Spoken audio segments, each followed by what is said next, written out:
रहमतुल्लाहि व बरकातुहू।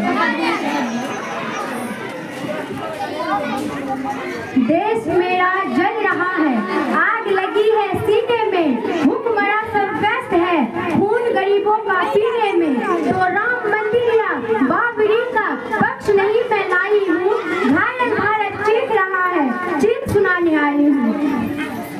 आदरणीय प्रधानमंत्री महोदय, सम्मानित शिक्षकगण और मेरे प्यारे साथियों, आप सभी को मेरी तरफ से 26 जनवरी की हार्दिक शुभकामनाएं। मैं नाज़नीरा खातून आलम कॉन्वेंट इंग्लिश स्कूल की कक्षा 9 की छात्रा हूँ और मैं आज देश की स्थिति को देखते हुए, देश की हालातों को देखते हुए कुछ लाइन आपके सामने प्रस्तुत करना चाहूंगी।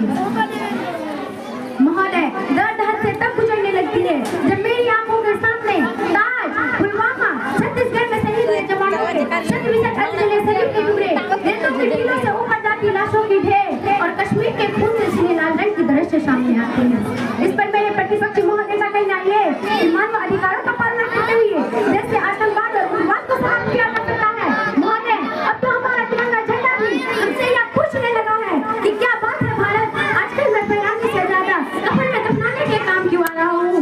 महोदय, हिंदे तो उसी दिन पड़ गया जब एक हुई माँ अपने बेटे के चित्रों को देखकर बोली कि साहब, आप तो भक्ति में एक इंच भी कम नहीं लेते, मैं आधा शरीर कैसे ले लूं। महोदय, आज इन मानवाधिकारों के कारण इन आतंकवादियों की बंगला की आंकड़ों की नाक बनी होती है और शहीद हुए जवानों की आंगन की रोशनी होती है। जब एक शहीद हुए विधवा की वेदना चीख चीख कर यह कहती है कि प्यार भी भरपूर गया, मांग का सिंदूर गया, नन्हे ननिहालों की लंगोटियां चली गई, छोटे छोटे बेटियों की चोटियां चली गई और आपके लिए तो एक आदमी मरा है साहब, हमारे घर की तो रोटियां ही चली गई।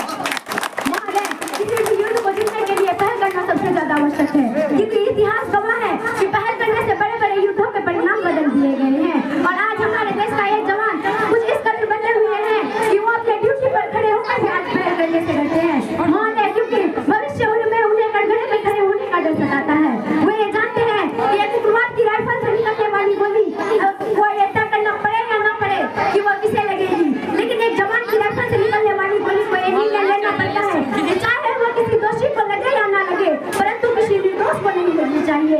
महोदय, अगर यदि ऐसा हुआ ना तो ये समाज से छोड़ेगी और ना ही दिल का तार बनाने वाली है मीडिया उसे छोड़ेगी। महोदय, किसी भी युद्ध में महोदय आज के एक जवान को दबाकर युद्ध के मैदान में छोड़ देना मिलता नहीं, एक आत्महत्या है। कि महोदय, फूल को श्रृंगार दो या मुमकिन नहीं, और एक वीर को झंकार दो या मुमकिन नहीं। जो हाथ बांधे सेना के, ऐसे मानव अधिकारों का पालना संभव नहीं। महोदय, सत्यनिष्ठा के मार्ग पर चलते हुए हमारे देश के एक जवान इन आतंकवादियों की पत्थरबाजों से डरता है। क्या बोलता है कहीं हुआ नहीं। ये सोचते हैं कि इसकी राइफल से निकलने वाली गोली अगर टारगेट को हिट नहीं करेगी तो भी 400 मीटर तक जाएगी, और यदि इस बीच वो किसी निर्दोष को लग गई तो महोदय इसे अपनी नौकरी से हाथ धोना भी पड़ सकता है।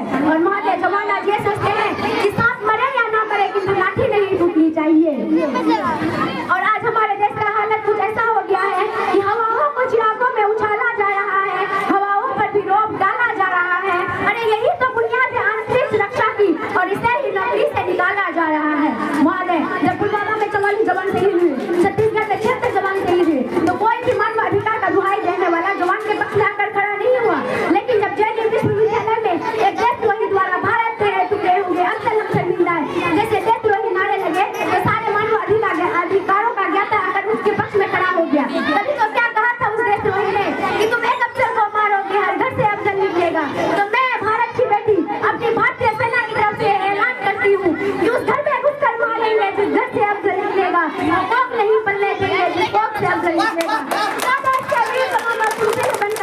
एक तिरंगा झंडा उसका नैया के सीने में गाड़ दो। महोदय, मैं अपनी वाणी को विराम की ओर ले जाते हुए सिर्फ इतना ही कहना चाहूंगी कि मानव अधिकारों का दुहाई देने वालों, सीमा पर लड़ी नहीं जाती जब खोशोलों के आगे, रामायण पढ़ी नहीं जाती सीमा पर बोलो के आगे। इस धरती के भाषा को एक सूरज किया जा सकता है, क्योंकि आइटम बम का रक्षा केवल आइटम बम ही कर सकता है। थैंक यू, जय हिंद, जय भारत।